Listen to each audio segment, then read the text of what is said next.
आज से बहुत साल पहले परमेश्वर ने मूसा को कहा, पहाड़ पर आ। खुदा ने उसे यह नहीं कहा था कि मैं तुझे 40 दिन के लिए बुला रहा हूं, पर परमेश्वर ने उसे बुलाया। विश्वास करेंगे, मूसा अपने साथ कोई थैली, कोई झोली नहीं ले गया। वो खाली हाथ गया। अमेजिंग है ना, 40 दिन तक एक व्यक्ति को भूख नहीं लगती अगर वो परमेश्वर की उपस्थिति में है। 40 डेज वो वहां रहा और जब वो नीचे आया, बाइबल कहती है उसका चेहरा चमक रहा था। आप दानियल को देख सकते हैं जो बेबीलोन गया और बाइबल कहती है उसे ऐसा खाना खाने के लिए कहा गया जो एक व्यक्ति के लिए ठीक नहीं था, और उसने कहा मुझे ये खाना न दो, मुझे सागपात दो और 10 दिन के बाद मुझे परखो। और बाइबल कहती है जब 10 दिन के बाद वो उनसे मिलने आया, सबसे अधिक उसी का चेहरा चमक रहा था। क्यों? क्योंकि दानियल परमेश्वर की उपस्थिति में था। अब हमारे प्रभु यीशु मसीह को देख सकते हैं जब वो पहाड़ पे एलिया और मूसा से मिलने के लिए गया, और बाइबल कहती है जब वो वहां पर था उसे प्रार्थना करना शुरू की और उसका मुंह चमकने लगा। मैं आप में से हर एक को कहना चाहता हूं, अगर आप आगे बढ़ना चाहते हैं, अगर आप चाहते हैं कि वो नूर आप पे भी चमके, परमेश्वर के साथ समय बिताना सीखें। और मैं यीशु के नाम से कहता हूं, अगर आप परमेश्वर के साथ समय बिताएंगे, विश्वास कीजिए जो परमेश्वर के पास है वो आपके पास आना शुरू हो जाएगा। हमेशा याद रखिए, परमेश्वर ज्योति में है, वो रोशनी में है, वो चमकता है। अगर आप उसके साथ संगति करेंगे, आप भी उसकी तरफ बनते जाएंगे। आज का वचन इस विषय पर नहीं है कि आप क्या पाएंगे। हालेलुया, आप सुन रहे हैं? कितने लोग इस बात को मानते हैं कि सुसमाचार को बिगाड़ने के लिए बहुत कुछ किया जाता है, नॉट इंटेंशनली बट हो जाता है। जब चेले बाहर निकले, उन्होंने कभी लोगों की आवश्यकताओं को लेकर प्रचार नहीं किया। वे हमेशा लोगों को परमेश्वर के साथ चलना सिखाते थे, क्योंकि वे जानते थे कि परमेश्वर के साथ चलते चलते इनकी कमी घटियां पूरी हो जाएंगी। लेकिन हमारा प्रॉब्लम यह है, हम में से बहुत सारे जो लोग हैं वो लोगों को आज सिर्फ और सिर्फ चीजें पाना सिखा रहे हैं, पर परमेश्वर के पीछे चलना नहीं सिखा रहे। हमारी बाइबल कहती है if you seek the righteousness of God, अगर आप उसकी धार्मिकता की खोज करें तो आपको सारी वस्तुएं मिल जाएंगी। हमेशा याद रखिएगा, money will not follow you, money follow your righteousness. जब आप परमेश्वर के साथ चलना स्टार्ट होते हो ना, मैं आपको कहना चाहता हूं, आपको विश्वास कीजिए, mark my words, mark my words, 3rd time कहता हूं, मार्क माय वर्ड्स। अगर आप परमेश्वर के साथ चलना शुरू करेंगे ना, मैं आपको सच कहता हूं, अगर आप 8 घंटे काम करके 30,000 कमाते हो ना, एक दिन ऐसा आएगा जब परमेश्वर 4 घंटे की नौकरी देगा और 60,000 देगा। वेट,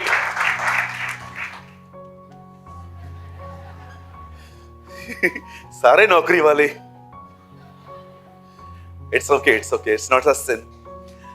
मैंने देखा है जो लोग खुदा के साथ चलना शुरू करते हैं ना, उनकी नौकरियां 8 घंटे में वो 30,000 कमाते हैं, लेकिन एक दिन आएगा उसके साथ चलते चलते वो आपकी नौकरी को 4 घंटे पे लेके आएगा, सैलरी को 60,000 पे लेके आएगा। लेकिन याद रखना, वो जो 3 घंटे बचेंगे वो कहेगा वो मुझे दे, वो उससे देना। पैसा, उस पैसे का पीछा मत करो, धार्मिकता का पीछा करो। Follow the righteousness and money will follow your righteousness। कहिए अपने पास वाले को, किधर लेके जाएगा इतना? कुछ लोग तो ऐसे मेहनत करते हैं और ऐसा सेविंग करते हैं कि मुझे लगता है इनको पता चल गया है कि मरने के बाद पैसा ऊपर कैसे लेके जाते। कोई रास्ता नहीं है जी, आपको सब यहां छोड़ के जाना पड़ेगा। आपका iPhone 15 Pro Max भी रह जाएगा। बाइबल कहती है तुम्हारा आज्ञा पालन ही तुम्हारे साथ जाएगा। माय बाइबल सेज उनके काम उनके साथ हो लेंगे। हालेलुया। सो अगर आप में से कोई भी जो परमेश्वर की उपस्थिति में अपनी जिंदगी बिताना चाहता है, आज का वचन आपके लिए है। The word of the Lord for you. आप सब तैयार हैं? 6-7 लोग तैयार हैं। कोई और भी है? पीछे वाले भाई लोग? हाँ, थैंक यू। अब थोड़ा आवाज ज्यादा था क्योंकि कम सुनाई दे रहा है तो भी ज्यादा सुनाई दे रहा है। अब समझ में आ रहा है, आप चिल्ला रहे हो। आप तैयार हैं? आप जानते हो इन दिनों में मैं सारी ब्रांचेस के लिए क्या प्रेयर कर रहा हूं? सुनना चाहते हैं? मैं आप सब के लिए एक दुआ कर रहा हूं इन दिनों में कि आप सब खुद को भूलें। फोन बंद कर। मैं आप सब के लिए दुआ कर रहा हूं, आप स्वयं को भूलें। जितना खुद को याद रखेंगे उतना परेशान रहेंगे। मैं मोटा हो रहा हूं, मेरे पास पैसे नहीं हैं, मेरी गवर्नमेंट जॉब नहीं लग रही है। You know, I is the problem, me is the problem. जो लोग सारा दिन अपने आप में जीते हैं ना, वो बहुत दुखी रहते हैं। मेरी दुआ है आप स्वयं से निकलें और खुदा में आए। आप सारा दिन उसके बारे में सोचें, आप उसके करीब जाएं। और आज कुछ उस बात के बारे में मैं प्रीच करना चाहता हूं। मेरी आज दुआ है परमेश्वर से कि आज का संदेश आप न केवल सुने पर इसे खाएं। परमेश्वर यह जिक्र से कहता है, जो मैं तुझे दिखाऊंगा उस किताब को खा ले। मेरी दुआ है आज न केवल आप सुने पर ये वचन आप उसे खा लें पूरी तरह से। या आपके हड्डियों में आ जाए, या आपके ब्लड में आ जाए। ओ, बदन जल जाता है, चमड़ी जल जाती है, ब्लड जल जाता है, हड्डियां हमेशा बनी रहती हैं। इसलिए बाइबल कहती है एलीशा के मरने के बाद उसके हड्डियों में अभिषेक था। मेरी दुआ है आज का वचन आपकी हड्डियों में जाए। आमीन। आइए मेरे साथ अपनी बाइबल को खोलें। सब बाइबल लाए हैं? तो बाजू वाले को क्यों देख रहे हो? लाए हैं ना? Good, thank you. हमेशा लाया करें। मेरे साथ खोलें द गॉस्पेल ऑफ मैथ्यू, मत्ती रचित सुसमाचार, और आप खोल सकते हैं 27वां अध्याय।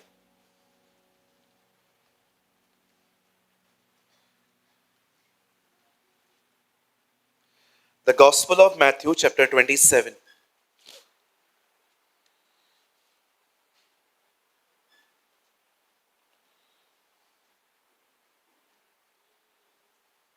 और भाई दीपक आप लगा सकते हैं।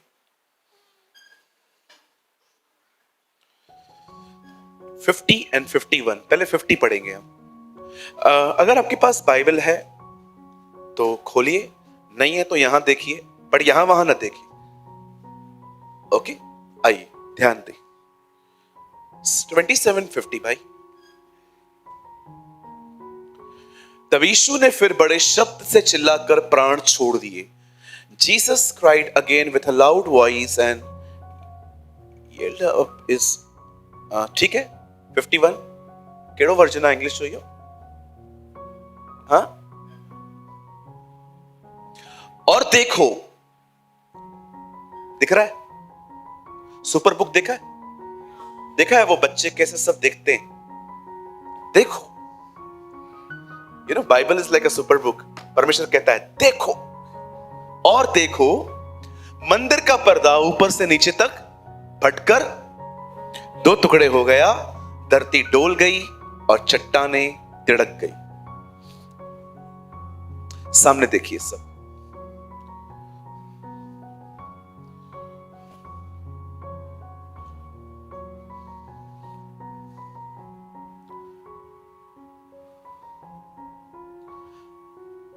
हमारी बाइबल कहती है आज से बहुत साल पहले परमेश्वर ने इस सृष्टि का निर्माण किया। यह धरती अपने आप नहीं बनी है। मैं रिसेंटली एक नास्तिक से मिला। मैंने उससे पूछा, आप लोग क्यों विश्वास नहीं करते कि एक खुदा है? उसने मुझे कहा, क्योंकि तुम लोग इनफ प्रूफ नहीं कर पाए। तुम लोगों के पास इनफ प्रूफ्स नहीं है, तुम्हारे पास उतने सबूत नहीं है कि तुम हम जैसे लोगों को कन्विंस कर सको। ही टॉक लाइक वो ऐसे बात कर रहा था जैसे उसने मुझे जॉब पे रखा है। मैं रिसेंटली अपनी सभा में एक नास्तिक से मिला, उसकी मम्मी उसको पकड़ के लेकर आई थी और वो मेरी मीटिंग को ऐसे बैठ के देख रहा था।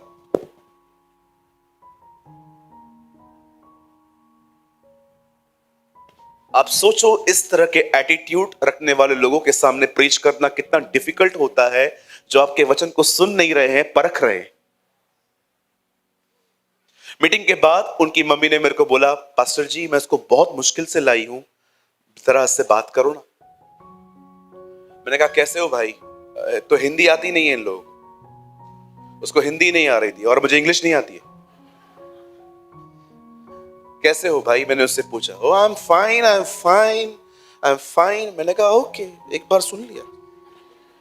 होता है ना, कुछ कुछ लोग उनको लगता है इंग्लिश बोलने से मैं स्मार्ट दिखूंगा। कोई बात नहीं, we respect every language. Listen, मैंने कहा आप लोग क्यों विश्वास नहीं करते हो कि एक खुदा है जिसने सब बनाया है? उसे बड़े घमंड से मुझे कहा, तुम लोग के पास इनफ सबूत ही नहीं है ये बताने के लिए कि एक खुदा है। मैंने कहा एक बात बता, अगर इस नोटबुक पे कुछ लिखा है तो ये अपने आप लिखा गया है? किसने किसने लिखा है? या आई नो किसने लिखा है। मैंने कहा जो तूने चश्मा पहना है ये तूने खुद ब खुद पहना है कि ये किसी ने बनाया है? 100% किसने बनाया है। मैंने कहा जो फैन लगा हुआ है ये खुद ब खुद लगा है कि ये फैन भी किसने बनाया है? 100% ये किसने बनाया है।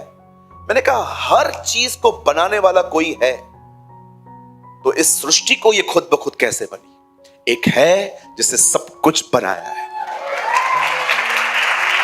मैं आप में से हर एक को कहना चाहता हूं, बाइबल कहती है हर घर को बनाने वाला कोई ना कोई है, पर जिसने सब कुछ बनाया है वो परमेश्वर है। ये दुनिया अपने आप नहीं बनी है, इस दुनिया को बनाने वाला एक मालिक है, उसका नाम यहोवा है, और उसी ने हमारे लिए अपना इकलौता पुत्र यीशु मसीह भेजा। वो हमारे लिए मारा गया, गाड़ा गया और जी उठा। और सुनो मेरे भाई, अगर अभी घुटने नहीं टेकेगा तो एक दिन तो तुझे टेकने हैं ही। बाइबल कहती है हर घुटना टिकेगा, हर जुबान स्वीकारेगी कि वो परमेश्वर है। Every tongue shall confess and every knee shall bow and he confess he is the Lord. आज जो प्यार से नहीं मानेंगे कल तो उनको आना ही है। और मैंने उसको कहा अगर सब चीजों को बनाने वाला कोई ना कोई है तो दुनिया खुद ब खुद बनी। और वो मुझे ऐसे देख रहा था।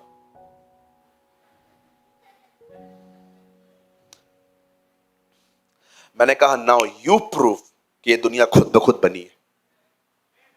Now you prove. पता नहीं इंग्लिश में अपनी मम्मी को क्या बोल रहा था, इज अ मैड और व्हाट। मैंने आंटी को बोला आंटी इसको लेके जाओ, मेरा काम हो गया। अब ये प्रभु में आए या ना आए, लेकिन ये सुपर कंफ्यूज रहेगा आज के बाद।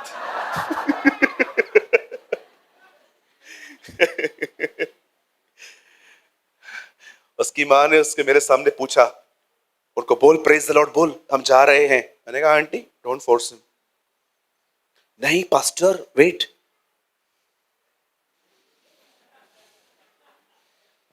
Praise the lord. मैंने कहा बेटा जीवन भर तेरे को यही बोलना है।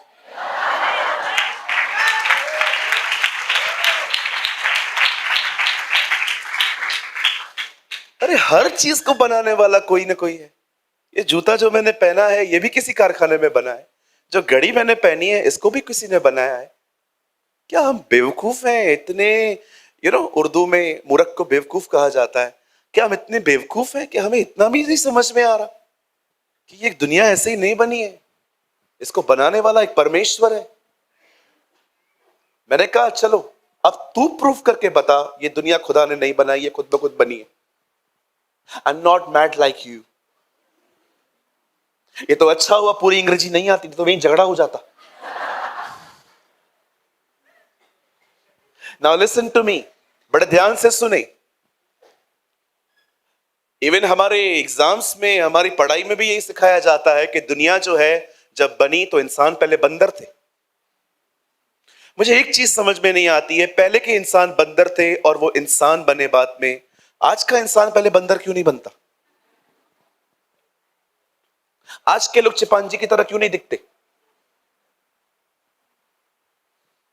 एक बच्चा स्कूल से पढ़ के मां के पास जाता है, कहता है मां आपको पता है टीचर ने आज क्या सिखाया? क्या?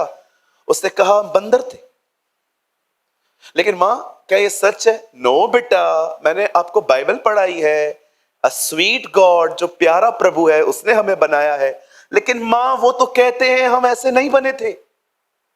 नहीं नहीं बेटा, वो सब सच बताते हैं लेकिन ये बात झूठ है उनकी। ओके, अब बच्चा डैडी के पास जाके कहता है डैड आपको पता है आज मैंने स्कूल में क्या सीखा?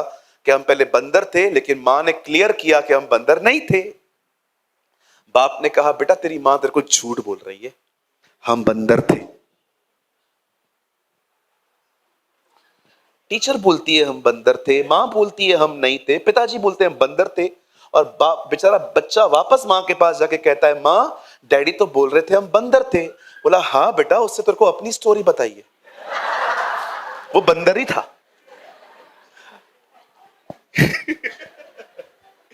हम बंदर नहीं थे जी, बाइबल कहती है उसने हमें अपने स्वरूप और अपनी समानता में बनाया है।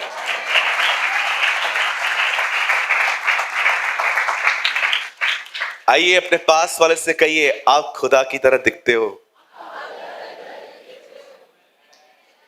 यस, आप खुदा की तरह दिखते हो। मैं ये नहीं कह सकता कि खुदा आपकी तरह दिखता है, नहीं, आप उसकी तरह दिखते हो। ओ हालेलुया, कितना ब्यूटीफुल बनाया ना उसने हम लोग को, कितना परफेक्ट है ना। गाड़ी भी चलाते हैं, सामने भी देखते हैं, ब्रेक भी लगाते हैं, फोन पे भी बात करते हैं, कितना परफेक्ट बनाया ना उसने हमें।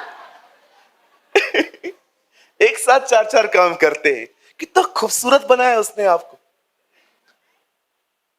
कभी आपने देखा है उसने को कितना ब्यूटीफुल बनाया है ना? कौन बना सकता है उसके सिवा ऐसा? नाउ लिसन टू मी, जब परमेश्वर ने इस सृष्टि का निर्माण किया, व्हेन गॉड क्रिएट एवरीथिंग, और बाइबल कहती है उसके बाद परमेश्वर ने उस क्रिएशन के अंदर मछलियां बनाई। मैं आपको बताना चाहता हूं फिशेस का इतिहास बहुत खूबसूरत है। जब खुदा ने उन्हें बनाया ना, तो आपको पता है उस मछलियों का लाइफ कहां से आ रहा है? पानी से। जब परमेश्वर ये दुनिया बना रहा था तो उसने पानी को कहा तुझमें से सारे वो जीव जंतु उठे और मछलियां भी बने, और बाइबल कहती है पानी में से मछलियां पैदा हो गई। और आप देखिए उनका जो जीवन का जो सोर्स है, जो रास्ता है, पानी से ही आता है, क्योंकि उनकी जड़ पानी में से निकली है। जब परमेश्वर पेड़ पौधों को बना रहा था तो उसने जमीन से कहा तुझमें से सारे पेड़ पौधे निकले, और आप देखिए उनका जो लाइफ है ना वो वहीं से आ रहा है। आप एक पेड़ को जमीन से अलग करके देखो, वो खत्म हो जाता है। पर आपने देखा जब परमेश्वर ने सृष्टि बनाई, सब कुछ बनाया, मछलियां बनाई, पेड़ बनाए, और सब बनने के बाद उसे जब मनुष्य बनाया तो पता है उसे पानी से और जमीन से, आसमान से बात नहीं की, उसने कहा आओ हम मनुष्य बनाएं। अब वो खुद से बात कर रहा है, वो हमारी जड़ है, हम उसमें से निकले हैं। मैं आप में से हर एक को बताना चाहता हूं, God is the source of your life. परमेश्वर है जहां से आप निकले हैं, और मैं आपको बताना चाहता हूं यीशु आपको वापस वहां ले जाने के लिए ले आया। यीशु इसीलिए आया ताकि आपको वहां ले जाए वापस। अब बड़े ध्यान से सुने, जब खुदा ने इस दुनिया को बनाया, सब कुछ बनाया, उसके बाद जब उसने अपने बच्चों को बनाया तो उसने वहां से उन्हें एक खूबसूरत घर में रख दिया, जिसे हिंदी में अदन की वाटिका, इंग्लिश में द गार्डन ऑफ ईडन, और उर्दू में हम कहते हैं भागे अदन। जब परमेश्वर ने उन्हें वहां पर रख दिया और परमेश्वर ने उनको एक सिंपल कमांड दी, ये देखने के लिए कि क्या ये मुझसे प्यार करते हैं, क्या ये मुझसे प्यार करते हैं। लिसन टू मी, आप कितने भी गीत गा लो, आप कितने भी सुर निकालो, आप कितना भी अच्छा प्रचार कर लो, आप कितना भी चर्च के अंदर जल्दी आ जाओ, कोई चीज प्रूफ नहीं कर सकती कि आप प्रभु से प्रेम करते हो। आपका प्रेम मात्र एक चीज में दिखता है कि जो वो कहे वो करना। ओबीडेंस, आज्ञा पालन। हर बार ये इतना आसान नहीं होता, कभी कभी बच्चे भी देने पड़ते हैं, जैसे अब्राहम ने दिए।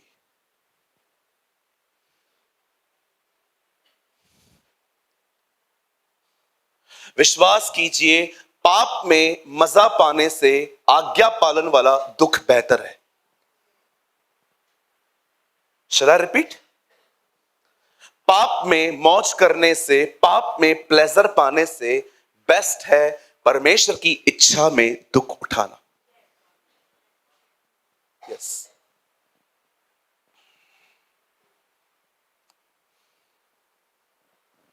मैं आपको सच कहता हूं भाइयों बहनों, परमेश्वर के साथ चलना सब कुछ है। इब्रानियों की पत्री कहती है, हमारे कुल पिता अब्राहम को देखो कि जब वो अकेले थे तब परमेश्वर ने उसे बढ़ाया। जब आप परमेश्वर के साथ चलते हो ना, वो आपको बढ़ाता है। आओ आओ हम अपने कुल पिता अब्राहम को देखें कि जब वो अकेला था तब परमेश्वर ने उसे बढ़ाया। आदम को परमेश्वर ने बना के वहां रख दिया, एक कमांड दी, 10 आज्ञाएं नहीं थी जी, 613 आज्ञाएं व्यवस्था विवरण में आई, लेकिन इंसान के लिए एक ही आज्ञा थी, फल न खाना। और बाइबल कहती है उन्होंने खाया और परमेश्वर ने कहा था जिस दिन खाओगे उसी दिन मर जाओगे। लेकिन कुछ लोग इस बात को समझ नहीं पाते हैं ना। कम यहां देखिए, आपकी और मेरी नजर में मृत्यु क्या है? एक आदमी का दुनिया छोड़ के चला जाना। पर मैं आपको बताना चाहता हूं, परमेश्वर की दृष्टि में वो मृत्यु नहीं है। परमेश्वर की दृष्टि में एक व्यक्ति की मृत्यु तब हो जाती है जब वो परमेश्वर से अलग होकर जिंदगी जीता है। अगर मैं आप में से किसी से भी पूछूंगा कि मौत क्या होती है, तो आप कहेंगे एक व्यक्ति जब बदन छोड़ देता है, मर जाता है, उसे मृत्यु कहते हैं। लेकिन परमेश्वर की नजर में मृत्यु वो नहीं है। परमेश्वर देखता है कि जब एक व्यक्ति अपने पाप के कारण उससे अलग होता है, तब परमेश्वर उसे मृत्यु घोषित कर देता है। क्या कहा परमेश्वर ने आदम को? जिस दिन तू खाएगा उसी दिन मरेगा। आदम का बदन उस दिन नहीं मरा है। पढ़ के देखिए, उस दिन आदम परमेश्वर से अलग हो गया। परमेश्वर की दृष्टि में मृत्यु इस चीज को कहते हैं। इसीलिए गुमराह पुत्र जब अपने बाप के घर में वापस आता है, तब उसका पिता कहता है, देख ये मर चुका था, अब जी उठा है, ये मुझसे अलग हो गया था, अब ये वापस आया है। जो लोग खुदा से दूर हैं, खुदा उन्हें मृत्यु घोषित करता है, लेकिन जब वो वापस आते हैं, खुदा कहता है अब ये जिंदा है।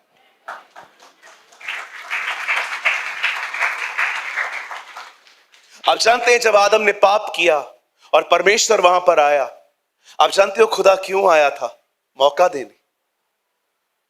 आज भी पाप हो जाने के बाद आप पहले उसके पास नहीं जाते। वो आपको जब तक महसूस न करवाए आप उसके पास जा ही नहीं सकते। आज भी उसका स्वभाव सेम है।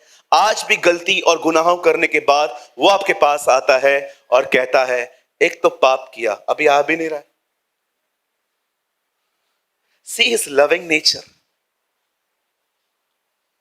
See the beauty.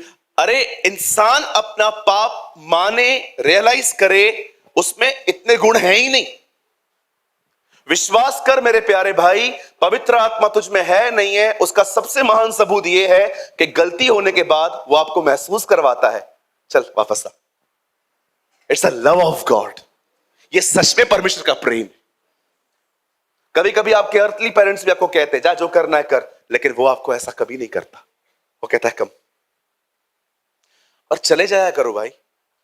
वेट मत करो कि रात तक पूरे पाप कर लूं फिर जाऊंगा।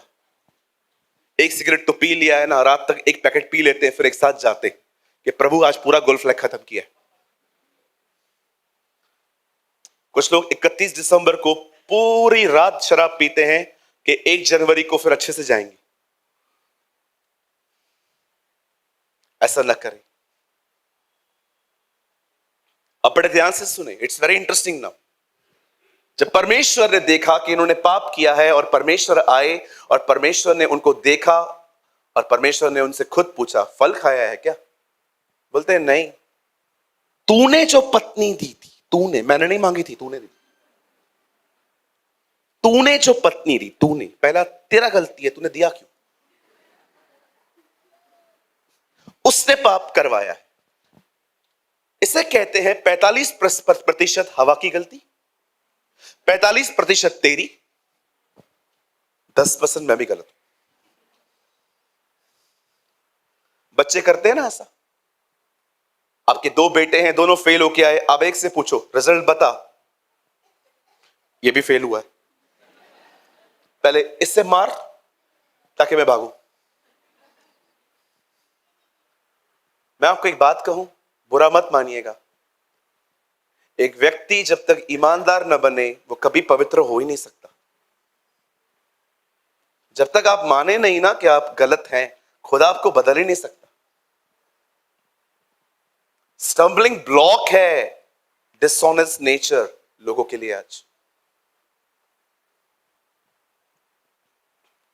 लोग जब काउंसलिंग लेने के लिए आते हैं ना, भर भर के बताते हैं मेरे साथ अन्याय हुआ है, मेरे साथ अहिंसा हुई है, मेरे साथ ये हुआ है, मेरे साथ वो हुआ है। और जब मैं कहता हूं किसने किया है, इसने किया है, वेट कर, मैं उसको भी बुलाता हूं, नहीं मेरे सामने मत बुलाना। क्यों? क्योंकि तुम्हारे झूठ पकड़े जाएंगे कि बात उतनी नहीं है जितनी तुम बता रहे हो। एक भाई मुझे मिला, उसने दूसरे भाई की जो बुराई की, इसने ये किया, इसने ये किया, इसने ये किया, इसने ये किया, मेरे को उल्टा सीधा बोला। मैंने उस भाई को बुलाया, मैंने कहा क्यों बोलता है तू उसको? बोलता है पास्टर जी 2 लाख रुपया लेके गया, दे नहीं रहा है, माला पहनाऊं? ये तो उसने बताया ही नहीं कि मैंने 2 लाख रुपए लिए। आप प्लीज आदम से निकलो, मसीह में आओ। आदम अपना पाप दूसरे पे डालता है, मसीह दूसरों का पाप खुद पर लेता है। दैट्स अवर जीसस, ये हमारा यीशु है। चलिए आगे बढ़े। आज बैठेंगे ना लेट तक? चलेगा ना? मैं बस सर्विस करवाऊं आज? यस। कोई बस नहीं आएगी, बाहर जाके खुद ढूंढो। नाउ लिसन, जब परमेश्वर ने आदम को बनाया, वहां रख दिया, आदम ने पाप किया। अब सुनिए, इंसान वहां से निकल गया। अब इंसान अलग रह रहा है, खुदा अलग रह रहा है। इंसान उस तक पहुंचने की कोई कोशिश नहीं कर रहा, वो दिन रात कोशिश कर रहा है उन तक पहुंचने की। किसी व्यक्ति को नहीं देखोगे आप आदम के गिरने के बाद कि कोई व्यक्ति परमेश्वर के पास वापस जाने की कोशिश करे। खुदा सबको खींच रहा है। काश आज की मीटिंग में आप समझ पाए वो क्या शख्सियत है। काश आज की सभा में आप समझ पाए जिसने आपको बुलाया वो है कौन, कितना नम्र है, सृष्टि का मालिक है। अगर आपको घूर के देखे तो आप मर जाएं, इतना सामर्थ्य है, फिर भी इतना नम्र है, आप तक पहुंचने की कोशिश करता है, अप्रोच करता है आपको, बात करता है आपसे। दुख होता है ऐसे खुदा को छोड़ आप इंसानों पे अपनी नजर और भरोसा करते। आप जानते हैं खुदा का पाक कलाम कहता है, द बाइबल सेज, अब परमेश्वर और मनुष्य अलग हो गए। और जब परमेश्वर ने देखा कि ये मुझसे अलग हो गए, तब परमेश्वर ने एक सीरीज शुरू की जिसमें उसने नबियों को भेजना शुरू किया। आप पढ़ सकते हैं, उसने सैमुअल को भेजा, उसने यशाया को भेजा, उसने यिर्मयाह को भेजा, उसने सपन्याह को भेजा, उसने जकरिया को भेजा, उसने हबक्कू को भेजा, उसने यहोशापात को भेजा। हर नबी एक ही बात कहता था, लौट आओ, वापस आओ, come near to the lord. आप देखिए, कोई मैसेज नहीं था उनके पास कि कौन अमेरिका और ऑस्ट्रेलिया जाएगा, किससे शादी करनी है, कौन अपोस्टल है, कौन पास्टर है, कोई कुछ भी नहीं था उनके पास। उनके पास खुदा की तरफ से एक ही संदेश था, लौट आओ। एक ही मैसेज। आजकल अगर कोई यहां पर आए और भविष्यवाणियां करना शुरू कर दे, पास्टर आप इस साल अमेरिका जाओगे, सिस्टर आप इस बार इंग्लैंड जाओगे, मुझे लगता है यहां से बहुत से निकल के उसकी कलीसिया में चले जाएंगे, क्योंकि डिजायर ही ये है, चाहिए ही यही। आप देखते हो आजकल, आज लोगों का आइडल जीसस नहीं, प्रॉस्पर होना रह चुका है। तो पास्टर आप प्रॉस्पेरिटी के खिलाफ है? बिल्कुल नहीं। मुझे लगता है आप में से हर एक को यह समझना चाहिए, सबसे पहले यीशु है, उसके बाद सब कुछ है। और फाइनली बाइबल कहती है, भविष्यवक्ताओं ने एक व्यक्ति के लिए बात करना शुरू की। अब सुनिए, आपको बहुत मजा आएगा यह सुन के। यशाया जब आता है तो कहता है, देखो एक कुंवारी गर्भवती होगी, वो पुत्र जनेगी, उसका नाम इमैनुएल रखा जाएगा। जब मलाकी आता है तो कहता है, देखो इस्राएल पे एक सूर्य उदय होने वाला है और उसकी किरणों से इस्राएल चंगी हो जाएगी। यिर्मयाह कहता है, यिशै की ठूंठ से एक शाखा निकलेगी, एक जड़ निकलेगी, जिसके द्वारा बहुत से लोग बचाए जाएंगे। हबक्कुक कहता है, देखो जलपाई के वृक्षों को बनाने वाला फिर से लौटेगा। जकरिया कहता है, अंतिम दिनों में परमेश्वर उसके द्वारा फिर से अपने लोगों को इकट्ठा करेगा। आप किसी भी भविष्यवाणी को पढ़ लो, सब एक व्यक्ति के बारे में बात कर रहे थे। और फाइनली बाइबल कहती है, एक दिन आया जब एक स्वर्गदूत को परमेश्वर ने कहा, आजा, और जैसे वो वहां पर गया, कहता है, जा नासरत में एक स्त्री के पास, उसे बोल वो गर्भवती होने वाली है। स्वर्गदूत नीचे उतरता है और पहली बार इस दुनिया में नाम लिया गया, तू उसका नाम यीशु रखना, हिज नेम इज जीसस। आप जानते हैं, इस पृथ्वी पर सबसे पहले मौका उसका नाम लेने का एक स्वर्गदूत को मिला था। और आप जानते हैं, उसके बाद यह मौका कलीसिया को मिला है। आपको पता है, आप वो नाम लेते हो जिस नाम से शैतान थरथराता है, डरता है, कांपता है। मैं आपको कहना चाहता हूं, यह वह नाम है जो सारे नामों में श्रेष्ठ है। यह नाम कोविड से ऊपर है, यह नाम कैंसर से ऊपर है, यह नाम डिप्रेशन से ऊपर है, यह नाम गोलियत से ऊपर है, यह नाम फिरौन से ऊपर है। यह वो नाम है जो सब नामों में महान और सर्वशक्तिमान है। और यह वही नाम है जिसके नाम के सामने एक दिन हर घुटना टिकेगा, हर जुबान स्वीकारेगी। कुछ समय पहले इस नाम के सामने कुछ ज्योतिषी झुके थे, अब पूरी दुनिया झुकने वाली है इस नाम के पीछे।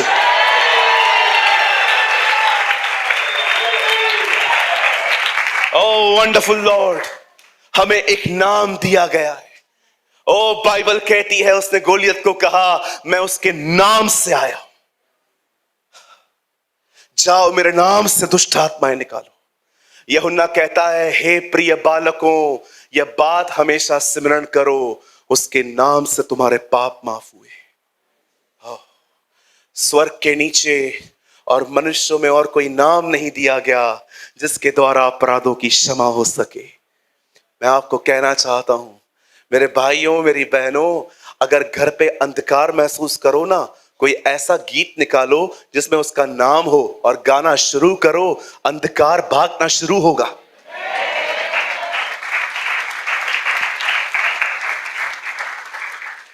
ऐसे गीतों को गाना बंद करो जिसमें खाली मनुष्यों को महिमा मिलती है। मैं आया, मैं गया, तुझे बुलाया किसने? बहुत सारे गीतों में मैं आया, मैं आया। मैं रिसेंटली एक गाना सुन रहा था, मुझे लग रहा था उस गाने को भी उद्धार की जरूरत है, उस गाने को भी छुटकारे की जरूरत है। गीत गाया जा रहा था, मैं आया, मैं आया, मैं आया, एक ही लाइन 100 बार, मैं आया, मैं आया। मैंने लाइव में कभी किसके वीडियो पे कमेंट नहीं किया है, लेकिन मैं उस दिन से मोबाइल में हाथ लेके मैंने खड़ा रहा, लेकिन मैंने नहीं किया। मैं लिखने वाला था, भाई हु इनवाइट यू, क्यों आया है भाई? जिसके बारे में बोल रहा है उसको भेज, हम उसके लिए आए हैं। फिलिप्पुस के पास लोग ये बोलने के लिए नहीं आए कि आप लोग कितना अच्छा काम करते हो। उन यूनानियों ने कहा, हम यीशु को देखने के लिए आए, we want to see Jesus. लोग यहां पर किसी पास्टर प्रेमानी या तलरेजा को देखने के लिए नहीं आते हैं, लोग यहां पर यीशु के लिए आने चाहिए।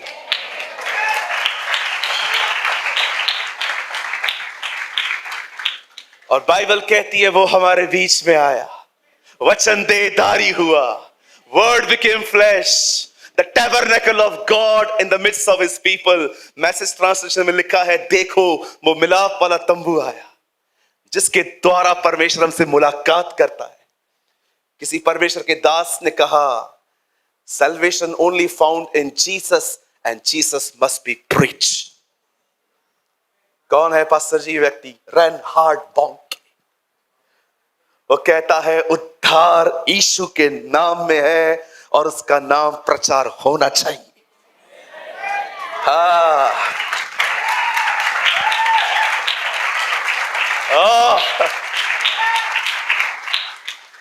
आज आग है मुझ में।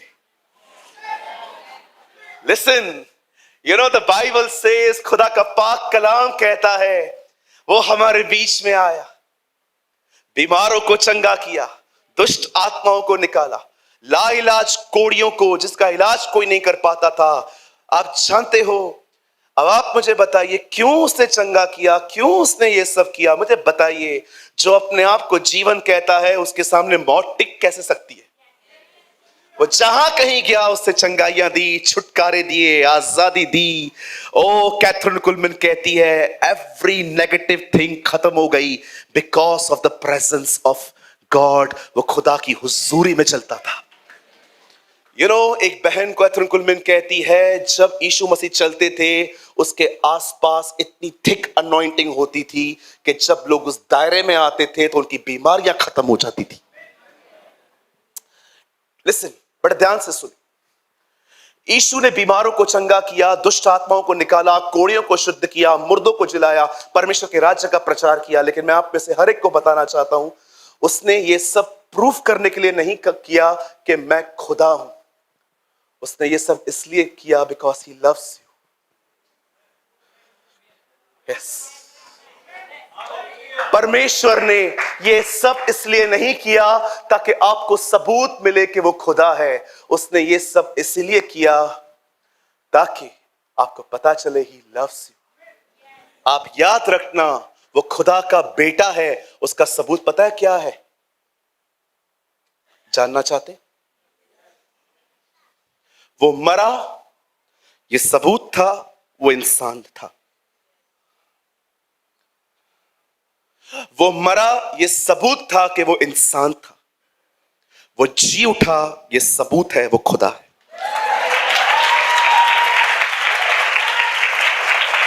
इस दुनिया में बहुत से लोग हैं जिन्होंने बड़े बड़े काम किए, एक पता तो जी उठा। इस दुनिया में बहुत सारे लोग हैं जो मरे, उन्होंने मरने से पहले बहुत बड़े बड़े काम किए, गरम गरम पानी में हाथ डाल के बहुत कुछ बनाया, बस सबकी समाधियां हैं। आप जाइए किसी टूरिस्ट प्लेस में चले जाइए, लाइन से दिखाएंगे। इजराइल में चले जाइए, सब आपको दिखाएंगे। ये कब्र किसकी है? यर्मिया की। ये किसकी है? यशाया की। ये किसकी है? हबक्कू की। ये किसकी है? ये इसकी है। ये खाली है। ये किसकी है? जीसस।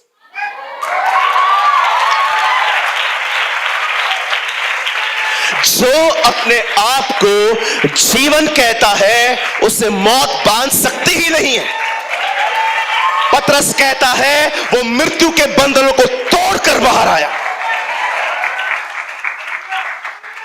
हमेशा याद रखना, मूसा कहता है तेरे बीच में कोई ऐसा खुदा है जो ऐसे रहता है जैसे यहोवा तुम्हारे साथ रहता है। हमारा खुदा वो नहीं है जो कहां पर टंगा हुआ है, हमारा खुदा वो है जो हमारे साथ चलता है। Our God walking with us, वो हमारे साथ चलता फिरता है।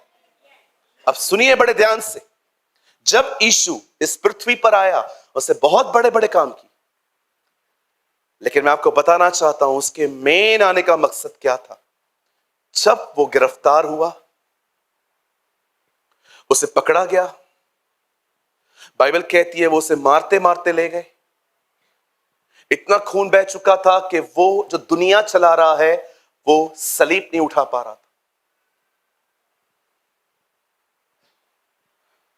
उसका इतना ब्लड बह गया। इवन रोमन्स ने भी ऑब्जर्व किया कि जिस तरह से ये चल रहा है ये आज पहाड़ पे पहुंच ही नहीं पाएगा, इसीलिए उन्होंने एक व्यक्ति को हायर किया जो उसकी लकड़ी को उठाए। शिमोन कुरेनी, लिखा है उन्होंने उसे बेगार में पकड़ा कि तू उसकी बेगारी कर। तू उसके इसके काम में हेल्प कर। और जब फाइनली जीसस उस लकड़ी पे चढ़ाया गया, जब वो उस क्रॉस पे हैंग किया गया, मैं आपको कहना चाहता हूं, लकड़ी उसको पकड़ के नहीं खड़ी थी, वो लकड़ी को पकड़ के खड़ा था। लकड़ी क्या पकड़ेगी उससे? वो लकड़ी को पकड़ के खड़ा था। हे पिता, इन्हें माफ कर, ये नहीं जानते ये क्या कर रहे हैं। एली एली लमा शबक्तनी, मैं प्यासा हूं, तू आज ही मेरे साथ स्वर्गलोक में होगा। ये तेरी मां है, इसे ले जा, मैं प्यासा हूं। ये सारी बातें कहने के बाद बाइबल कहती है, याद रखिए, वो मरा नहीं है। ये कहना बंद कर दो वो मरा है, उसने खुद अपना जीवन दिया। कौन मार सकता है उसे? बाइबल कहती है, और उसने अपनी आत्मा से कहा, हे पिता, मैं अपनी आत्मा तेरे हाथों में सौंपता हूं। वो मर नहीं रहा था, उसे खुद कहा अपनी आत्मा को, अब तू खुदा के पास जा। कौन मार सकता है उसको? सबको मार के उनके ऊपर बैठा है। कौन मार सकता है? जितने घमंड करते थे सबको मारा उसने। फिरौन मरा, रानी इजबिल मरी, मादी फारसी मरे, राजा हेरोदस मरा, सब घमंडियों को उससे मारा। यशाया में लिखा है, एक बाकी है और उससे ठाना है वो उसे भी मारेगा।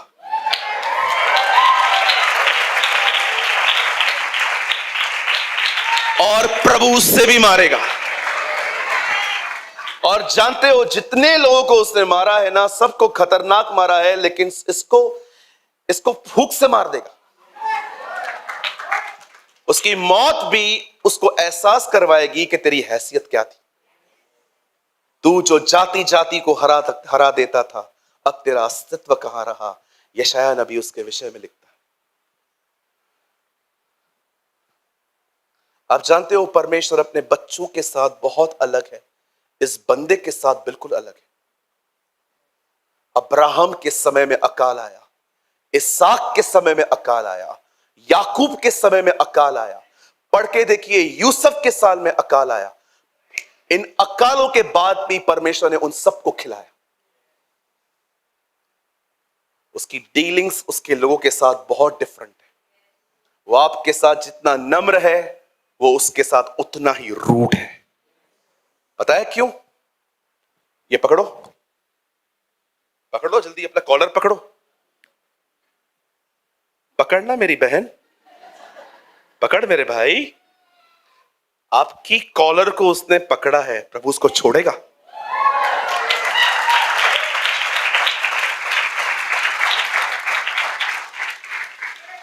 अगर आज परमेश्वर उस पर क्रोधित है ना, तो एक कारण से है, क्योंकि उसने आपको डिस्टर्ब किया। आप मजाक समझते हो? किसी की बीवी पे हाथ डाला है उसने,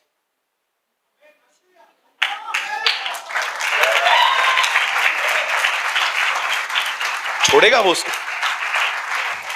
कलीसिया कौन है? उसकी दुल्हन है। इधर अगर आपकी वाइफ को कोई छेड़े, आप कंप्लेन कर दो, उसकी वाइफ को छेड़ा गया, वो छोड़ेगा? हाथ धो के पीछे पड़ेगा। भाई आप बहुत विशेष हो, आपको पाने के लिए उसने अपना जीवन दिया है।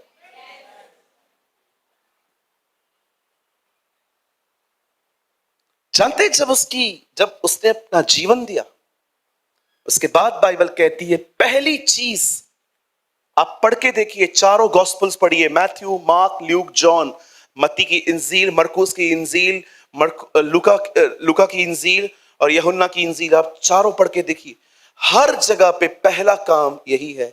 मैंने रीड किया, जब वो मरा, वो पर्दा फटा। कौन सा पर्दा है? कौन सा कर्टन है? यहां देखिए, जब इंसान ने गुनाह किया, इंसान खुदा से दूर हो गया, और जब परमेश्वर ने योजना बनाई कि वो उनसे फिर से मिलेगा, तब परमेश्वर ने डिसाइड किया कि वो एक मंदिर बनाएगा मूसा के द्वारा। उस मंदिर में एक पर्दा था और इंसान उस तरफ खड़े रहते थे, खुदा अंदर होता था। ये कर्टन दर्शाता था अब तुम्हारा मुझसे मेल मिलाप नहीं है। और जब यीशु इस पृथ्वी पर आता है और जब वो मरा, अब हमेशा याद रखना, उसके मरने से पहले उसके बदन का खून निकाला गया ताकि हर एक के पाप माफ हो सके। जब उसने कहा पूरा हुआ, उसे जिंदगी दी, बाइबल कहती है पर्दा फट गया। मैं आपको कहना चाहता हूं, ये पर्दा उसने इसलिए फाड़ा, वो आपको बताना चाह रहा था अब दूर रहने की कोई जरूरत नहीं है, वापस आओ।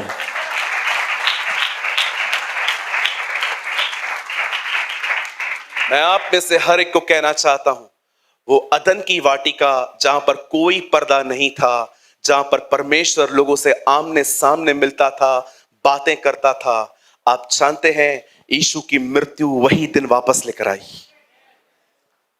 अब आप उससे मिल सकते हो, अब आप उसके करीब जा सकते हो, अब आप उसके साथ सहभागिता कर सकते हो। आपको डरने की कोई जरूरत नहीं है क्योंकि आपके पाप माफ हो चुके हैं।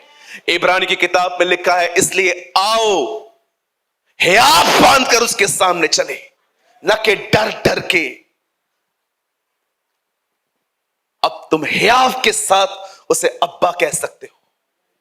अगर आपको समय मिलता है, बिलाल शेख की इस किताब को पढ़ के देखिए, I dare to call him father. एक ऐसी बहन जो प्रभु में नहीं थी, एक मुस्लिम परिवार से प्रभु में आई, और आपको पता है उसने परमेश्वर को पिता कहना शुरू किया, जबकि वो लोग नहीं कहते हैं। उनको लगता है नहीं, ऐसा हम नहीं कर सकते, लेकिन उस बहन ने उसे पिता कहना शुरू किया और उसका पिता के साथ एक संबंध बना और उसने किताब लिखी, I dare to call him father. Yeshu ने मुझे हियाव दिया उसे पिता कहने का। हाँ, हालेलुया। आप में से बहुत सारे लोग शायद इस बात को नहीं समझेंगे, लेकिन जो अपने पिता को खो चुके हैं ना, वे जानते हैं मैं क्या बोल रहा हूं। मैं आपको कहना चाहता हूं, मेरे भाइयों, मेरी बहनों, आप में से जितने भी लोग यहां बैठे हैं, आपका एक बाप है। आप उसे अब्बा कह सकते हो, आप उसे पिता कह सकते हो। यीशु ने कहा, हे पिता, मैंने इस पृथ्वी पर तेरे नाम को प्रकट किया है। आप जानते हैं बहुत सारे नाम थे पुराने नियम में परमेश्वर के, यहोवा यीरे, यहोवा शालोम, एलोहीम।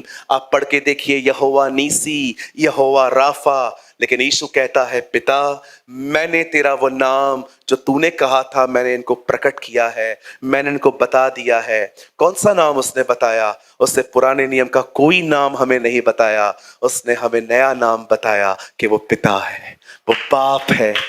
यहां देखिए, इसलिए आप बाइबल की हर पत्री को बाद में पढ़ेंगे, पहले उस पत्रियों में पहली चीज लिखी गई है, यह पत्र परमेश्वर पिता और यीशु मसीह की ओर से है। हर चेले को सबसे पहले परमेश्वर ने यह प्रकाशन नहीं दिया कि मैं बहुत कुछ कर सकता हूं। हर चेले को पहले यह प्रकाशन मिला कि परमेश्वर पिता है। God is a father.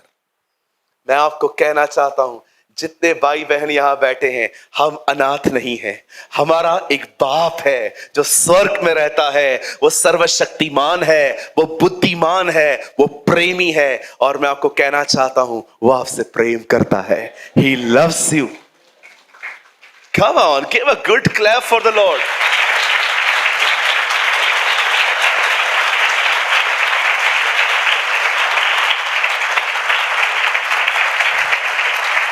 Oh, listen. कोई नहीं है यहां पर जो कहे मैं अकेला हूं, लेकिन पास्टर मैं खुद को अकेला फील करता हूं, बिकॉज आपका ध्यान खुदा पे नहीं, आपकी फीलिंग्स पर है। फीलिंग्स से हटो। फीलिंग्स हमेशा सच नहीं होती। बाइबल नहीं कहती है live by feelings, the Bible says live by the Holi spirit. आप जानते हैं क्यों परमेश्वर ने, क्यों यीशु मसीह ने आपके लिए पर्दा फाड़ा? ताकि आप उसकी उपस्थिति में आ सके। और पता है, जब आप परमेश्वर की उपस्थिति में जीते हैं, आपके साथ क्या होगा? बाइबल बंद करिए, 2 मिनट लिखना बंद कीजिए सब लोग, यहां देखिए, बस ये आखिरी बात है। अगर आप उसकी प्रेजेंस में जीना स्टार्ट करेंगे, उसकी प्रेजेंस में जीने का मतलब क्या होता है मैं आपको बताता हूं। यहां देखिए, जिन जिन का नाम ले रहा हूं, 2 मिनट के लिए मैं आपका टीचर बन रहा हूं। अगर आप यहां पर हैं तो प्रेजेंट करें। Amit, present sir, thank you. और कौन है जिसका मैं नाम जानता हूं? Meena aunty, thank you. और कौन है? बहन पूजा, प्रेजेंट सर। जिन जिन का नाम ले रहा हूं बोलिए। दिनेश, रवि भाई, स्टीफन, सचिन, प्रेजेंट सर। ये सब यहीं पर है। जब मैं नाम ले रहा हूं तो ये लोग क्या कह रहे हैं? प्रेजेंट। परमेश्वर की उपस्थिति में, in the presence of God, परमेश्वर की उपस्थिति में जीने का मतलब क्या है? Present before God. Present before God. Yashaya वहीं पर खड़ा था और परमेश्वर किसी से बात कर रहा था। कौन जाएगा हमारी तरफ से? कौन बात करेगा हमारी तरफ से? यशाया कहता है, मैं यहां हूं। वो उसकी उपस्थिति में खड़ा था, इसलिए उसको सुन रहा था। कई लोगों के लिए पता है प्रभु की उपस्थिति क्या है?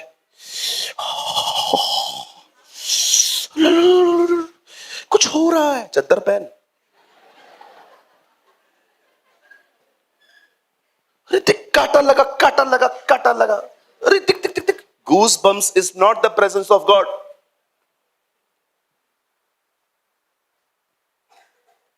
कुछ तो प्रोफेशनल गिरने वाले हैं, हम खाली रहे, हाथ रखे तो भी गिर जाता है।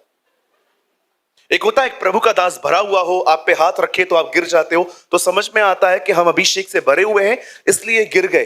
कई खाली लोग इन लोगों पे हाथ रखें।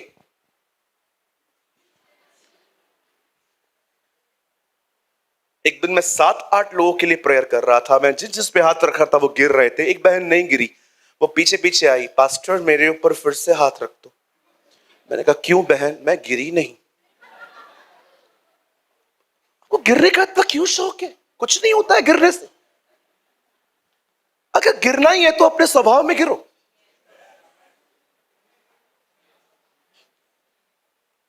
गिरना ही है ना तो कृपया लोगों की बुराई करने में गिरो।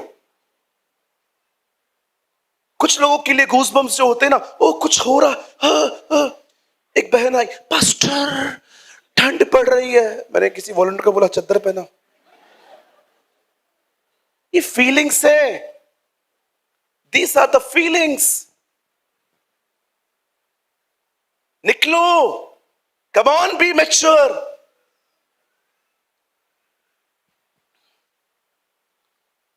एक भाई गिर गया, मैंने उससे पूछा कैसा लगा? बोला पास्टर मैं अनॉइंटिंग से नहीं गिरा। तो क्या हुआ? पास्टर उनके मुंह से इतनी बदबू आ रही थी, I feel it's a goggling anointing. ये मैं नहीं बोल रहा हूं, वो बोल रहा है। बोलो बाजू वाले को, सर गिरने से कुछ नहीं होता सर। और अच्छा है आप में से कुछ लोग नहीं गिरे हैं, आपको उठाएगा कौन? कुछ भी नहीं होगा गिरने से। अगर आपको लगता है कि कुछ बाल खड़े, चलो मैं आपको एक प्रैक्टिकल थिंग बताता हूं। यहां से निकलते हो ना, स्टेशनरी पे जाओ, जहां पर पेन, पेंसिल, रबड़ सब मिलता है। उनको जाके बोलो ब्लैक बोर्ड चाहिए, छोटा वाला, हम लोग सिंधी में बोलते हैं सिलेटर। उनको बोलो मुझे ब्लैक बोर्ड चाहिए, ठीक है? ब्लैक बोर्ड खरीदो, छोटा सा खरीदो, बड़ा नहीं, ठीक है? 10 दिन तक उसको ऐसे रख दो। अपने नेल्स बड़े करो। जब नेल्स बड़े हो जाए ना, उन नेल्स को उन पे घसो, बाल खड़े हो जाएंगे, है ना? प्रभु छू रहे। पास्टर आपने ऐसा करके देखा है? बहुत बार। बहुत लोग रोते हैं, प्रभु प्रभु। मैं एक दिन वर्शिप कर रहा था, मैंने एक बहन को देखा, वो इतना रो रही थी और मुझे पे घमंड आ गया। कि जब भी मैं आराधना करता हूं प्रभु की उपस्थिति आती है। एक दिन मैंने उस बहन से बात की, मैंने कहा बहन आपको प्रभु छोते हैं, आप प्रार्थना करो, मेरी मम्मी मेरे को बहुत तंग करती है। प्रभु ने कहा मैं नहीं छूता हूं, वो दुखी है। बहुत लोगों को देख के आपको लगता होगा अरे वो रो रहे हैं, वो रो क्यों रहे हैं, उनका रीजन पता है आपको?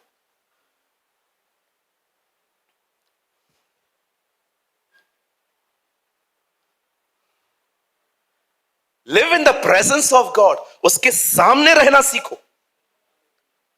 अहाब के सामने जब एलिया जाता है, कहता है हे इजराइल के सताने वाले, तू है क्या? अहाब को एलिया कहता है इजराइल को मैंने नहीं, तूने ही सताया। तू कहां था? कहता है मैं यहोवा के सम्मुख था। My God. जब जकरिया के सामने स्वर्गदूत कहता है कि तेरे घर में एक बेटा पैदा होने वाला है, वो अपने बुढ़ापे को देख के पूछता है ये कैसे होगा? कहता है तू गूंगा होने वाला है क्योंकि तूने मेरी बातों पर विश्वास नहीं किया, जो बातें अपने समय में पूरी होंगी। और मैं तुझे बताना चाहता हूं मैं वही हूं जो खुदा के सामने खड़ा रहता हूं। जानते हैं परमेश्वर की उपस्थिति में जीने का मतलब ये नहीं होता है कि आप क्या फील कर रहे हैं। प्रभु की उपस्थिति में जीने का मतलब होता है, दाऊद कहता है मैं यहोवा को अपने सम्मुख देखता रहा। Live in the presence of God. अब सामने देखिए, परमेश्वर का वचन मनन करना प्रभु की उपस्थिति में जीना है। परमेश्वर से बात करना प्रभु की उपस्थिति में जीना है। परमेश्वर की निरंतर बड़ाई करते रहना, उसकी आराधना करना, उसकी उपस्थिति में जीना है। परमेश्वर के सामने अन्य भाषाओं में उससे बात करना, उसकी उपस्थिति में जीना है। प्रभु के सामने भूखा रहकर उपवास करके उससे बात करना कि इस भूख में मुझे तुझे पाने की भूख बढ़ा, इसे प्रभु की उपस्थिति में जीना कहते हैं। इस तरह एक व्यक्ति परमेश्वर की उपस्थिति में जीता है। और आप जानते हैं जब आप प्रभु की उपस्थिति में जीना शुरू करेंगे आपके साथ क्या होगा। यहां देखिए, आज से बहुत साल पहले मरियम के ऊपर एक स्वर्गदूत आया उससे बात करने के लिए। उसने कहा पवित्र आत्मा तुझ पर उतरेगा, परम प्रधान की सामर्थ तुझ पर छाया करेगी। कहिए छाया। इस्राएली जब चलते थे एक बादल छाया देता था। बाइबल कहती है, खुदा का पाक कलाम कहता है भजन संहिता 91 में, जो परम प्रधान के छाए हुए स्थान में बैठा रहे। ओ आपको पता है मरियम को क्या कहा गया कि प्रभु की उपस्थिति तेरे साथ रहेगी। ओ उसे सब कुछ बताया गया, उसे सब कुछ कहा गया। सब सुनने के बाद वो क्या कहती है? अगर आपने इन बातों को नहीं सुना, मैं दोबारा आपके लिए दोहरा रहा हूं ताकि यह आपके जहन में चली जाए। एक स्वर्गदूत मरियम से मिलता है, मरियम से कहता है तू गर्भवती होगी, बेटा जनेगी। मरियम उन दिनों में मैरिड नहीं थी, वो सिर्फ एंगेज थी। उसका एक मंगेतर था यूसुफ जिसकी सगाई हुई थी। वो अभी तक अपने हस्बैंड के साथ एक नहीं हुई थी और स्वर्गदूत कहता है तू गर्भवती होगी। जानते हो ये सारी बातें सुनने के बाद वो क्या कहती है? कहती है सर ये कैसे हो सकता है? वो कहता है पवित्र आत्मा तुझ पर आएगा, परम प्रधान परमेश्वर की सामर्थ तुझ पर छाया करेगी और वो बालक पैदा होगा। आपको पता है वो मरियम को एक्चुअली ये कह रहा था परमेश्वर की उपस्थिति में ये संभव हो जाएगा। याद रखिए, जो परमेश्वर की उपस्थिति में जीते हैं उनके लिए कोई काम असंभव नहीं है। वो जो खुदा की हुजूरी में जीते हैं उनके लिए वो सब कुछ कर सकता है। उसकी उपस्थिति में कैंसर मर जाता है, उसकी उपस्थिति में कोविड खत्म हो जाता है, उसकी उपस्थिति में मनुष्य की कमजोरियां खत्म हो जाती हैं। मैं आप में से हर एक को बताना चाहता हूं, जब परमेश्वर इस्राएलियों को मिस्र से निकाल लाया तो एक टाइम ऐसा आया जब परमेश्वर ने फिरौन का मन कठोर कर दिया ताकि वो फिर से इस्राएलियों का पीछा करे। मैं आपको बताना चाहता हूं, परमेश्वर इस्राएलियों को नहीं मार रहा था, परमेश्वर फिरौन को हमेशा खत्म करने के लिए वहां लाया था। मैं आपको कहना चाहता हूं, जब परमेश्वर फिरौन को उनके पीछे वापस लेके आना चाहता है, मैं आपको कहना चाहता हूं परमेश्वर उस समय इस्राएलियों को नहीं मार रहा था, वो उनके आखिरी शत्रु को हमेशा के लिए खत्म कर रहा था। लिसन, अगर खुदा की हुजूरी में जियोगे ना, परमेश्वर उस हुजूरी में तुम्हारे दुश्मनों को खत्म करेगा। तुम्हारी बीमारी मरेगी, तुम्हारी गरीबी मरेगी, तुम्हारा पाप मरेगा, तुम्हारी हर तकलीफ मरेगी। प्रभु की उपस्थिति में सिर्फ प्रभु ही राजा है, प्रभु की उपस्थिति में सिर्फ वही बादशाह है।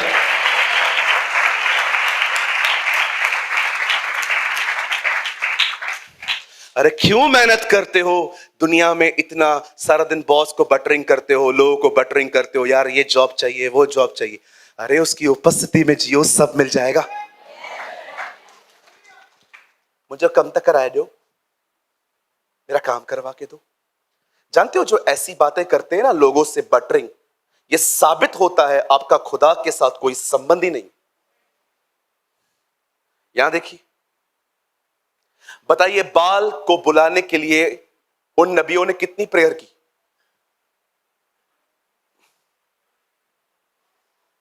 बताइए।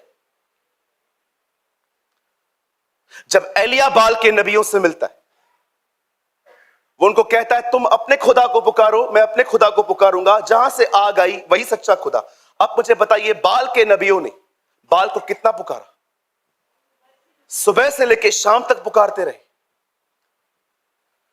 एक परमेश्वर के जन ने कहा, जिनका परमेश्वर के साथ संबंध नहीं होता ना, उन्हें ऐसे ही दुआएं करनी पड़ती। लेकिन वहां पर एक एलिया था जिसका प्रभु के साथ संबंध था। उसने इस तरह नहीं पुकारा, उसने सिर्फ इतना कहा, अब्राहम, इसहाक और इस्राएल के परमेश्वर। उसे प्रार्थना में आमीन भी नहीं कहा था। आग आई। जब संबंध होता है ना, इतना कहने से भी हो जाता है। That's a relationship.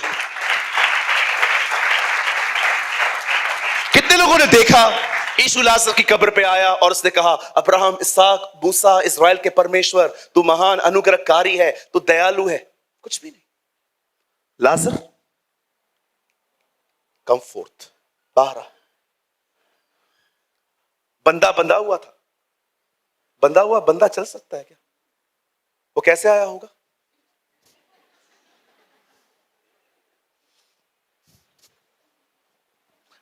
जब खुदा बुलाता है ना, आना ही पड़ता है।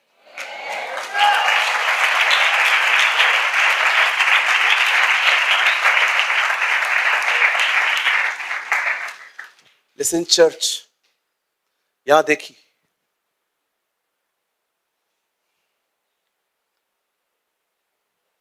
एक अमीर खानदान की लड़की थी। वो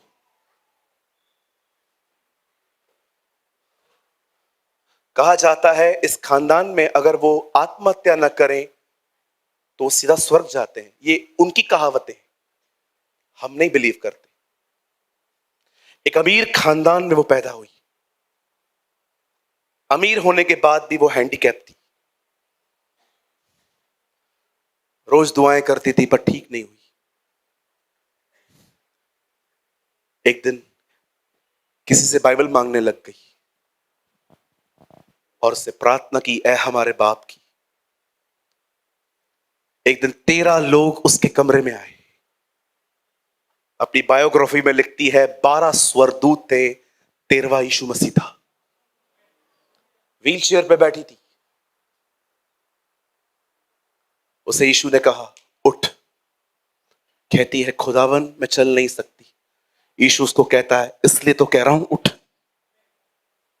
पहली बार अपने 35 साल के जीवन में उसे व्हील चेयर छोड़ी और चलने लग गई। ऐसा यीशु से उसको प्यार हो गया कि 24 घंटे वो प्रभु की उपस्थिति में जीना शुरू हो गई। जिस बहन के साथ वो रहती थी, उस बहन के साथ रहकर उस पर इतना अभिषेक आया था कि उसकी बहन ने उससे कहा, मुझे बपतिस्मा चाहिए। एक ड्रम में उसने उसको बपतिस्मा दिया। लोगों को मुर्दों में से जिंदा करती थी। वो नाले के पास में सोती थी। जिस दिन उसने यीशु को अपना प्रभु स्वीकारा, निकाल दिया गया उसे अपने घर से और एक नाले के पास में सोती थी।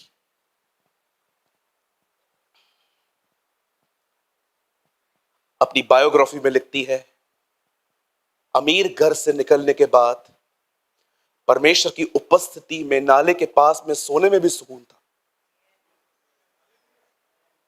गुलशन अस्तर नाम है उसका। उसी ने एक किताब लिखी, पर्दा फट गया और मैं अपने खुदा से मिली। उसी ने ये बुक लिखी, टॉनवेल, पर्दा फट गया। मेरे भाइयों, मेरी बहनों, स्वर्गदूत मरियम से कहता है कि मैं जानता हूं तेरे अंदर एक सवाल है कि तू किसी पुरुष के साथ मिली नहीं है तो बच्चा हो कैसे सकता है। लेकिन मरियम, इस बात को याद रख, उसकी प्रेजेंस आएगी, उसकी छाया आएगी और यह संभव संभव हो जाएगा। यहां देखिए, दिनेश, इस पृथ्वी पर पवित्र आत्मा नए नियम में सबसे पहले कलीसिया बनाने के लिए नहीं आया, वो पेंटिकॉस्ट के दिनों में आया। लेकिन इस पृथ्वी पर सबसे पहले पवित्र आत्मा एक असंभव काम को संभव करने आया। जो उसकी उपस्थिति में जिएंगे उन्हें यह बात पता होनी चाहिए, कुछ भी असंभव नहीं है, सब कुछ संभव है। मैं आप में से हर एक को कहना चाहता हूं, उसकी उपस्थिति में जीना सीखिए, आपका परिवार यीशु में आ जाएगा। उसकी उपस्थिति में जीना सीखिए, आपको हाथ फैलाना नहीं पड़ेगा, आप अपने हाथों से दूसरों की मदद करोगे। उसकी उपस्थिति में जीना सीखिए, आपको दुष्ट आत्माओं को बार बार नहीं बोलना पड़ेगा कि निकल, आपका एक शब्द उन्हें बाहर निकाल देगा। उसकी उपस्थिति में जीना सीखिए। मैं आपको कहना चाहता हूं, आपके शत्रु खुद आपके साथ मेल मिलाप करेंगे, क्योंकि उसकी उपस्थिति में जीने वालों के लिए कोई काम असंभव नहीं है। Live in the presence of God. अगर मेहनत करनी है ना, यहां करो, वचन को पढ़ने में, दुआ करने में, उसके साथ रहने में करो। और याद रखना, उसकी उपस्थिति ही आपकी खूबसूरती है। उसकी प्रेजेंस में जीने वाले लोग चमकते हैं। मूसा चमका, यीशु चमका, दानियल चमका, अब आपकी बारी है, आप भी चमकेंगे।